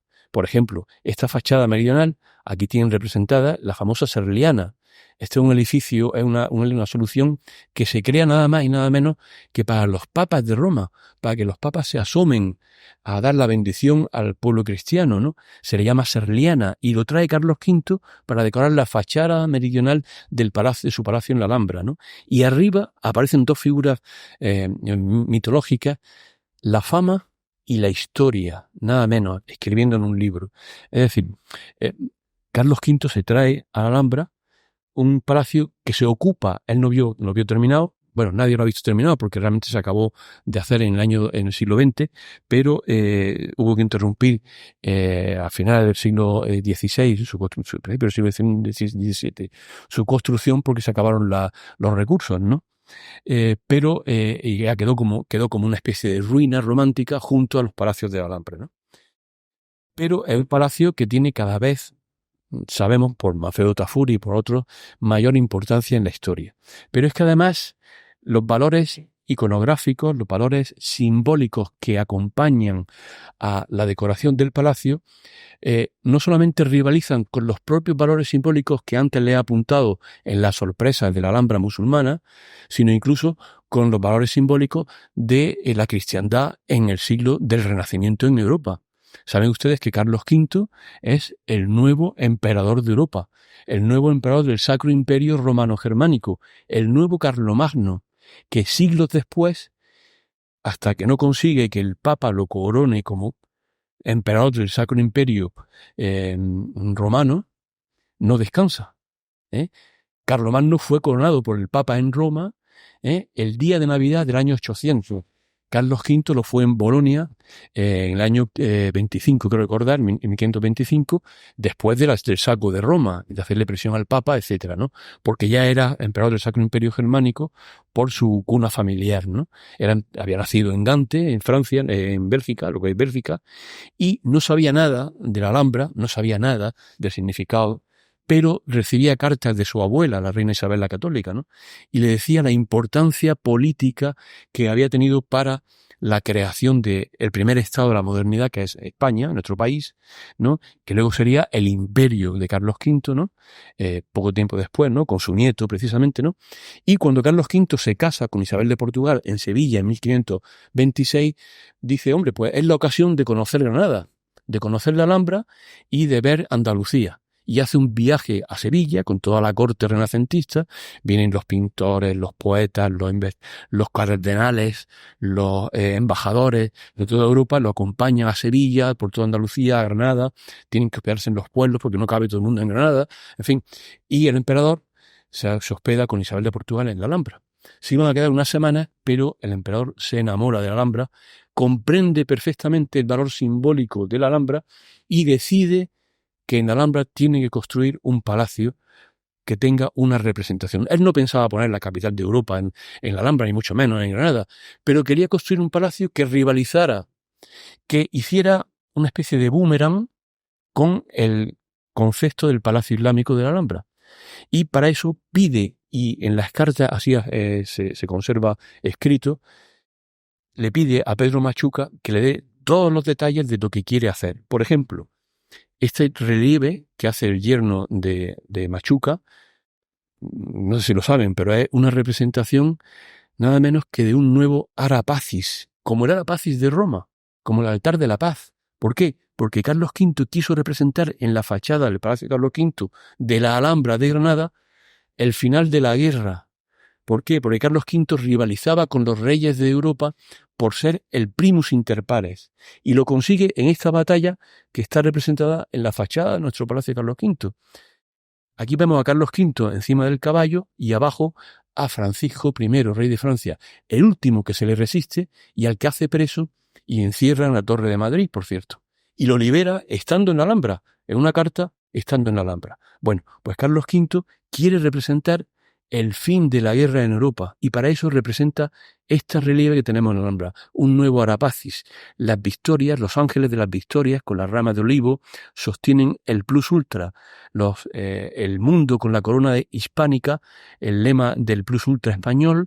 Dos ángeles tocan la victoria, las trompetas de la victoria, y dos amorcillos, dos angelitos pequeños, fíjense que en sus manos sostienen unas antorchas con las cuales están prendiéndole fuego a los pertrechos de la guerra, a las banderas, a las armas, a las corazas. Ya no hay más guerra. Ha vencido Carlos V. Es el nuevo emperador. Pero Carlos V, cuando viene a Granada, está preocupado porque tiene una nueva amenaza. Y una nueva amenaza de nuevo por el Mediterráneo. Los turcos, que han diseñado una doble pinza, una a través de los Balcanes, para llegar hasta esto que tienen aquí representado en esta miniatura turca, las murallas de Viena, y por el sur, otra vez, a través del estrecho de Gibraltar, para cerrar la tenaza en Alemania, en el corazón de Europa. Y por eso, años después, se celebra esta imagen que tienen aquí, que es la batalla de Lepanto, en la cual las tropas, comandadas por nuestra Armada Invencible, vencen a los turcos y evitan esa invasión de los turcos de la cristiandad y de la Europa de la época. Bueno, pues todos esos valores simbólicos, representados incluso con esta, por ejemplo, Hércules, las batallas de Hércules en la fachada principal del palacio, junto a Carlos V a caballo, como el nuevo emperador del mundo. Pocos saben que el Palacio de Carlos V tiene el diseño cuadrado exterior pedido por el propio emperador porque representaba el mundo antiguo. El mundo antiguo se representaba como un mundo plano. Aquí lo tienen representado en este dibujo tomado de San Isidoro de Sevilla. Se representaba el mundo con los 4 puntos cardinales, pero se pensaba que era plano, hasta que se descubre que era circular, y entonces Carlos V pide que, después de San Isidro de Sevilla, el patio sea circular, y que círculo, la creación de Dios, el orbe, la perfección divina del Renacimiento, que aparece en el cetro de Carlos V con una cruz encima, en la bola del mundo, se integra con el plano de la planta cuadrada del Palacio de la Alhambra, integrada junto a los palacios medievales islámicos, se enlazan círculo y cuadrado a través de este edificio ochavado que tienen aquí, que es la capilla del palacio, que es un trasunto, es decir, una copia, una traída desde Aquisgrán de la capilla Aix-la-Chapelle, justamente la capilla donde estaba situado el trono de Carlomagno, y que seguramente conocía Carlos V que frente a la capilla de Carlos V está la sala del trono, el salón que hemos visto antes del techo, con esa importancia simbólica del cielo estrellado. Estaba el trono del sultán de Alhambra. Este dibujo que hace Antonio Fernández Puerta es precisamente el trono del sultán de Alhambra cuando estaba en obras la zona del Palacio de Alhambra, la noche de 1362, cuando se celebra un acto religioso, el Maulid, el nacimiento de Mahoma, que se celebraba mucho por los granadinos, ¿no?, en aquella época, y que quiso rivalizar con el poder de uno y otro en la Alhambra de Granada. Pero la importancia de la iconografía de la Alhambra y del Palacio de Carlos V no acaba aquí, sino que precisamente hace un año se publica por el Patronato de Alhambra, la revista que antes citaba María José, Cuadernos de Alhambra, un órgano creado en los años 60 para publicar los trabajos, las investigaciones que se hacen sobre Alhambra, y un grupo de profesores del Departamento de Historia Moderna de nuestra universidad, encabezado por mi querido colega, compañero y amigo, el catedrático Francisco Sánchez Montes, Paco Sánchez Montes, hacen un estudio iconográfico precisamente de esta chimenea que está en las habitaciones del emperador Carlos V, habitaciones que no llegó a vivir Carlos V porque empiezan a construirse 3 años después de su partida de Granada, en 1529, y se terminan en 1533. Y la chimenea le pide el emperador, según una carta que descubre un investigador norteamericano, descubre que es un encargo específico del emperador a Pedro Machuca, para que enlace las columnas de Hércules del escudo español con las columnas y la divisa de la emperatriz Isabel, con la que se acababa de casar en Sevilla y pasó su nupcias precisamente en la Alhambra. Hoy algunos turistas reciben la explicación de que precisamente en estos espacios, en estas habitaciones del emperador, probablemente fue engendrado nuestro rey Felipe II. Bueno, parece ser que eso no fue así, porque las habitaciones no estaban hechas, pero pudo ser en la Alhambra. De hecho, se comunica oficialmente por el chambelán mayor de la reina el embarazo de la reina, que como saben se hospeda en San Jerónimo, porque hacía mucho frío en la Alhambra, y además le daban miedo los terremotos, que hubo un terremoto muy fuerte en junio, ¿no?, y se fue abajo, ¿no? Pero parece ser que pudo ser engendrado precisamente en Granada. Bueno, el caso es que esta chimenea, diseñada por Machuca, tiene, como ven, nuestra águila bicéfala, la corona hispánica, las columnas de Hércules, el plus ultra, las referencias de la corona portuguesa, que luego se separan de la corona española, como saben, pero se juntan con Isabel de Portugal, y descubren sorprendentemente que este mapa mundi tiene unas características absolutamente desconocidas. Todo eso está publicado, no es una novedad aquí, pero quizás es la primera vez que se expone en público. Bueno, pues fíjense que el mapa mundi, estando en la Alhambra, Carlos V escribe una cédula fechada el 6 de octubre de 1526 en la propia Alhambra, donde le hace encargo nada menos que al hijo de Cristóbal Colón de que elabore un mapa mundi y una esfera en la que estén representadas las nuevas posesiones de ultramar en América, ¿no? Y posiblemente tendrían conocimiento de ese mapa mundi Pedro Machuca, que lo refleja precisamente en la bola del mundo, que ahora se refleja en el nuevo Palacio de la Alhambra. Pero es que nuestros profesores de nuestra universidad, en su departamento, Álvaro Martínez Sevilla, José Policarpo Cruz y Paco Sánchez Montes, han comparado la orientación del mapa mundi y aparece, como ven ustedes aquí, una visión central del mapa mundi con Europa, centrado en Europa, debajo Asia, a la derecha América y a la izquierda, como vemos, y curiosamente coincide exactamente con la latitud del meridiano de Greenwich, que no iba a ser oficializado hasta 3 siglos después de construir la chimenea. Y sin embargo lo tenemos en la Alhambra de Granada. ¿Casualidades? No lo sé. ¿Sorpresas? Desde luego. Bueno, la Alhambra es objeto de ciencia. Voy a pasar muy rápido ya. Conocen perfectamente que nuestro departamento de restauración, de yesería, en concreto en la sección de yesería, que coordina mi querido admirado Ramón Rubio, patentó hace poco tiempo el mortero Alhambra. Es un mortero que se hace para, cuando se hacen restauraciones, poder situarlo en las cúpulas de mocárabe y las yeserías que se restauran en Alhambra, y es reconocible a través de la luz ultravioleta, algo que hasta ahora no se podía hacer y que mucha gente no conoce, y que se han aplicado a lugares como este de la propia Sala de los Reyes en los alicatados. Estos alicatados, ustedes lo habrán pasado por aquí muchísimas veces, en el siglo XIX no había recursos en Alhambra para restaurar los alicatados y se le ocurrió pintar los zócalos sobre estuco, imitando a los zócalos de cerámica. Claro, a los pocos años la humedad sube por el estuco y se quedaban, estas fotografías de apenas hace 40 años, se quedaban completamente blancos, hasta que nuestro departamento de restauración decidió restaurar las restauraciones de los zócalos. Y hoy día algunos de los zócalos de la Sala de los Reyes, como ven aquí, aparecen en estuco restaurado por nuestro departamento de restauración. Otra sorpresa. Como sorpresa quizás muchos de ustedes no tengan información de esto, pero a mí, cuando yo lo descubrí, yo francamente no he descubierto otro avance científico más importante que este. Resulta que nuestra Universidad de Granada ha patentado un sistema de experimentación de bioconsolidación de una serie de bacterias que, aplicadas a la piedra, resulta que cuando mueren solidifican con la piedra, lo voy a decir de manera muy didáctica, y se transforman en la propia piedra. Es decir, si tú la aplicas a esos lugares, luego el tallista puede contornearlo y devolver la piedra a lo que ha perdido con el paso del tiempo. Y eso fue en 2013, fue llevado experimentalmente por primera vez por el Instituto Andaluz de Patrimonio Histórico, que saben que tiene la sede en Sevilla, gracias a nuestra Facultad de Ciencias, nuestro departamento de petrología y no recuerdo ahora mismo el nombre completo. Aquí están los catedráticos debajo hablando con nuestra directora del departamento de restauración, ¿no? Y se hizo una prueba experimental en las columnas del Patio de los Leones, que todavía hoy está pendiente de culminar, ¿no? Un descubrimiento realmente sorprendente.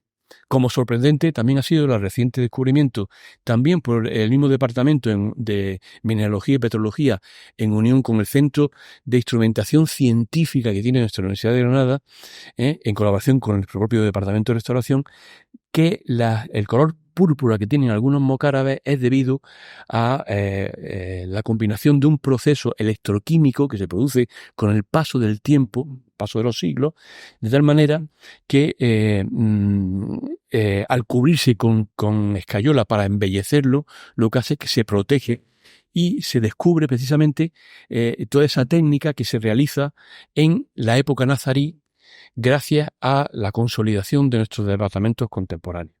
Voy muy deprisa porque quiero acabar pronto. Otra de las cosas que aparece como sorpresa de la ciencia es la aplicación de la ciencia pura, la matemática y la geometría, muy representado en nuestro querido director, de nuestro catedrático de matemáticas, recientemente jubilado, Rafael Pérez Gómez, que ha publicado este libro, La Alhambra, Belleza Abstracta, que es realmente espectacular, en el cual aplica a toda la Alhambra las fórmulas de las matemáticas que tanto conocían y desarrollaron los nazaríes de Granada. O, por ejemplo, quizás algunos han oído hablar que el Patio de los Leones, resulta que la Alhambra mide un marjal. ¿Y qué es eso del marjal? Pues eso del marjal es la palabra árabe que tienen aquí, que la he traído precisamente de un diccionario de árabe, marjal. Marja significa precisamente, es un sistema de medición. Este resumen le he traído del diccionario de la Real Academia de la Lengua Española, que habla precisamente de que es la medida agraria equivalente a 100 estadales granadinos, exactamente 582,42 metros cuadrados, que es lo que mide el Patio de los Leones, y que Rafael Pérez Gómez trasladó con fórmulas matemáticas precisamente a la construcción de ese palacio entre 1370 y 1380. El Patio de los Leones fue excavado entre 2011 y entre 2010, en enero de 2010 y 2011, por primera vez en su historia integralmente. Y entre las muchas cosas que descubrimos que debajo, que pensamos que se había destruido, permanecía los restos de un jardín que durante siglos, es decir, desde 1380, había quedado sellado con el suelo que Muhammad V le puso al patio. Con la excavación nos permitió descubrir ese jardín, y al descubrir ese jardín en la excavación arqueológica de ese año, vimos que había tierra vegetal. Y nos pusimos en contacto con investigadores del Instituto especializado de la Universidad de Córdoba en edafología y carpología científica aplicada a la arqueología, y tomaron 3 columnas estratigráficas de esa tierra vegetal para analizarla en laboratorio. Y, sorpresa, resulta que descubren nada menos que toda esta especie de esporas de lo que había en el aire en 1370, cuando Muhammad V hizo la obra del palacio y quedaron atrapadas en el jardín. Pero no solamente había esporas, sino que habían también semillas que casualmente habían caído en la tierra vegetal. Incluso había un garbanzo y unas lentejas. Bueno, porque posiblemente se había caído una escudilla a alguien que vivía allí, se le había quedado la escudilla y la enterró allí, y allí quedaron por los siglos hasta que en el siglo XXI unos investigadores de Córdoba lo analizaron al microscopio. Bueno, una auténtica sorpresa. Como sorpresa es la aplicación del georradar, una aplicación que se hace por primera vez en la Alhambra gracias al Departamento de Electromagnetismo y Física de la Materia de la Facultad de Ciencias de nuestra Universidad de Granada, que dirigía el catedrático Rafael Gómez López, también jubilado, y que aplicamos por primera vez a la Torre de la Pólvora, y se descubrió que la Torre de la Pólvora debajo tenía una planta que estaba cegada, que nadie sabía que existía, y que se pudo representar a través de las ondas magnéticas precisamente con esta técnica. Otras técnicas son, por ejemplo, la prospección electromagnética, la susceptibilidad magnética, por ejemplo, esta que se realiza en 2016 por 2 universidades inglesas, la Universidad de Bournemouth y la Universidad de Leicester, en colaboración con nuestra Universidad de Granada, para intentar analizar los restos de los hornos cerámicos del secano, ¿no? Y que publicaron este libro, que me pidieron el honor de prologarlo. Yo soy el prologuista de este volumen, y que es una obra realmente referencia para investigadores del futuro. Como referencia es la aplicación por primera vez en la Alhambra de la termoluminiscencia, es decir, una técnica que, no la voy a explicar, la tienen ahí, que significa que se aplica sobre todo a la obra cerámica, y que no es dañina para los elementos naturales. Es más avanzada que el carbono 14.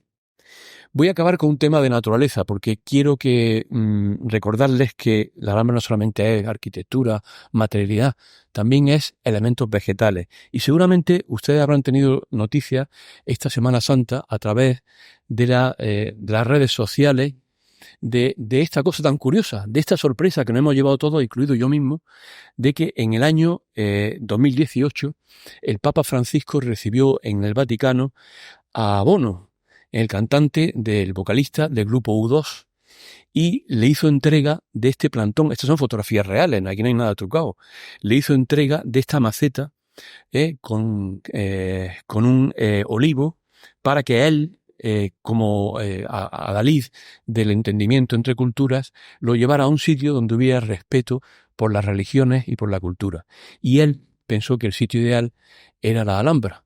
Sin apenas decir nada, pasaron los años, y en el año 2024 resulta que este es el olivo que plantó Bono en la Alhambra. Y uno de nuestros jefes de nuestro departamento de jardines le cortó esta pasada Semana Santa una rama a nuestro presidente Juan Manuel Moreno con su mujer, que fueron recibidos en audiencia por el Papa en víspera de la Semana Santa, y le llevaron esta ramita, que es la que está cortando aquí, como testimonio precisamente del agarramiento, digamos, el crecimiento de ese árbol, que esperemos que sirva durante muchos años para el entendimiento. Sin embargo, no es la primera vez que ocurre algo de esto. Yo tengo una anécdota que no sabía si traerla aquí. Mis compañeros me han desaconsejado traerla, pero yo, como estoy al final de mi trabajo, pues yo la he traído. En los años, entre finales del año 80 y 90, resulta que se recibió en la Alhambra una petición rarísima de una alcaldesa de un pequeño pueblecito que se llamaba Alhambra, que está junto a Los Ángeles. A Los Ángeles, forma parte de Los Ángeles, en California. Quizá alguno la conozca o uno haya estado allí. Bueno, pues esta alcaldesa, lógicamente, pues quiso hacer un regalo a la Alhambra de su tierra, y nos trajo un rosal Un rosal que plantó precisamente en este lugar donde le he puesto la fotografía, ¿no? Claro, un rosal plantado allí en el año final del año 80, 90, pues, bueno, en nuestro director, pues no, en el servicio de conservación, no, la verdad que no nos parecía bien, porque claro, si aceptábamos eso, pues podemos tener que aceptar cosas procedentes de muchos sitios, ¿no? El caso es que el rosal fue plantado y 10 años después se perdió, ¿no? E incluso pues tuvimos que retirar la placa porque no nos parecía oportuno que estuviera ahí. Pero no solamente eso, sino que recientemente, en el año 2019, creo que fue, sí, a ver, tengo por aquí, ya es que en la cabeza no me da para más, sí, en abril de 2019, recién llegada a la dirección de la Alhambra, de Rocío Díaz Jiménez, pues recibimos una petición de la FUPIA, perdón, la FUPIA no, me he confundido, de la FUNCI, que es la Fundación de la Cultura y de Cultura Islámica, que tiene la sede en Madrid, una fundación europea, una ONG, que se habían puesto en contacto con ellos la embajada de Dubái y querían hacer donación a España, a un lugar de patrimonio de Al-Ándalus, de una acacia del desierto de Dubái, que estaban plantando para recuperar los vergeles del desierto de Dubái, ¿no? Entonces se pidió el permiso y pues Rocío dijo, bueno, pues si aquí viene la FUNCI, bueno, vamos a plantarlo en la Alhambra. Entonces nos trajeron la acacia y este es el momento de la plantación, como digo, el día en abril, creo que fue el 6 de abril del año 2019, donde nos acompañó, aparte del embajador de Dubái, miembro de la embajada, nuestro representante, y por ejemplo está aquí José Tito, no sé si lo recuerdan, que les dio la conferencia hace unas semanas, ¿no? Gran especialista en, como saben, en los jardines, ¿no? Bueno, y yo mismo que estoy ahí en Agres. Bueno, la tradición de los jardines de Alhambra está, todos lo saben, con la recuperación del famoso mirto morisco, que pensábamos que se había perdido en el siglo XVI, y gracias a José Tito y a Manuel Casares, de nuestra Facultad de Ciencias, pues lo pudieron recuperar para la Alhambra. Pero lo he traído porque precisamente esta mañana he estado comprobando con el arquitecto que por primera vez, lo avanzo como noticia, no sé si esto tendrá repercusiones o no, pero hemos estado comprobando cómo se está plantando en los setos que hay justamente delante del Palacio de Carlos V, porque por fin hemos conseguido que se desarrollen para poder cultivarlo en seto. Esos setos están en muy mal estado y se han cambiado, y precisamente ahora mismo, si suben a la Alhambra hoy, mañana o esta semana, podrán ver que estamos cambiando precisamente el seto y se van a plantar los plantones del Arrayán morisco. Una última cosa de investigación que les traigo, también sorprendente, dentro de las sorpresas de esta conferencia. Les pido disculpas por la prolongación excesiva, pero resulta que hay un grupo de investigación que se coordina en Córdoba, el Real Jardín Botánico de Córdoba, y que tienen con la Universidad de Córdoba un banco, ya saben, la carpología, el estudio que les he contado antes, un banco de genoma de las raíces y tal. Y tuve de becaria en uno de los másteres de cultura árabe de nuestra universidad, tuve una alumna que quiso investigar sobre un documento que había del viaje que hicieron unos ciudadanos de Granada que vivían en el Albaicín y tuvieron que irse de Granada en el siglo XVI porque eran obligados a convertirse, no querían convertirse, entonces emigraron a Pastrana, a ese pueblecito que hay en Castilla, ¿no? Y en Guadalajara, precisamente, ¿no? Y resulta que en Pastrana, pues hay una zona que se llama una barriada que llaman la zona de Albaicín, y donde en el ayuntamiento de allí, en el archivo, tienen nombres procedentes de gente que vino de la Reconquista, precisamente procedentes de Granada.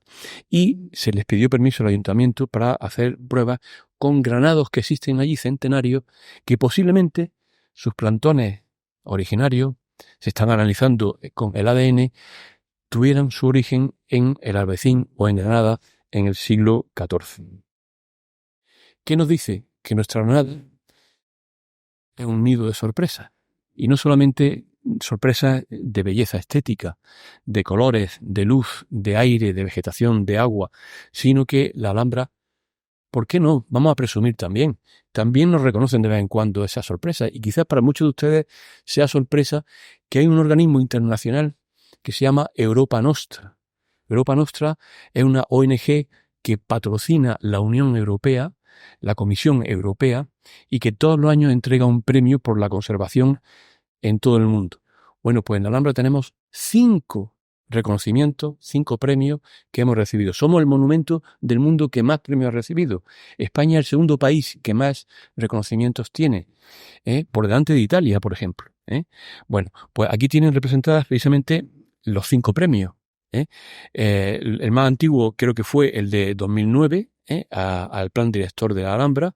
En 2013 nos dieron 2, la nueva señalización, la nueva señalética del monumento y especialmente la restauración de la Fuente de los Leones, que ya tuvieron aquí a mi querido Francisco Lamolda, que estuvo con la directora en Atenas recibiendo el premio de 2013. En 2019 tuvimos el premio que yo recogí con Isabel, con Rocío Díaz, precisamente esta fotografía la tomé yo en el Teatro Châtelet de París en 2019, ¿no? Que nos concedieron por delante de todos los sitios de Europa el premio máximo de la Unión Europea por la restauración del Oratorio del Partal. Y luego los premios, por ejemplo, nos presentamos el 2021 en un reconocimiento por la restauración precisamente de las pinturas del Partal, que recibimos la mención entre los 5 lugares destacados de Europa. Con todos estos premios, con todas estas sorpresas que le he puesto aquí, no es de extrañar que entre el 5 y el 6 de octubre del año 23, nuestro país, que presidía a la Unión Europea, decidiera que el acto central de esa presidencia se celebrara precisamente en la Alhambra. Y los presidentes y los reyes o mandatarios de todos los países miembros de la Unión Europea se reunieran precisamente en la Alhambra para conocerla y valorarla, lo cual no deja de ser también una sorpresa. ¿Por qué no? Parece que vivimos en una ciudad secundaria. Pues no, vivimos en una ciudad con mucha importancia. Y me van a permitir que acabe precisamente con esta fotografía tan bonita que tomó hace una semana mi querido fotógrafo Pepe Marín y que publicó en Ideal Digital el 5 de abril del 2024 para darle las gracias por su atención y pedirle disculpas por la dilación de la conferencia. Muchas gracias.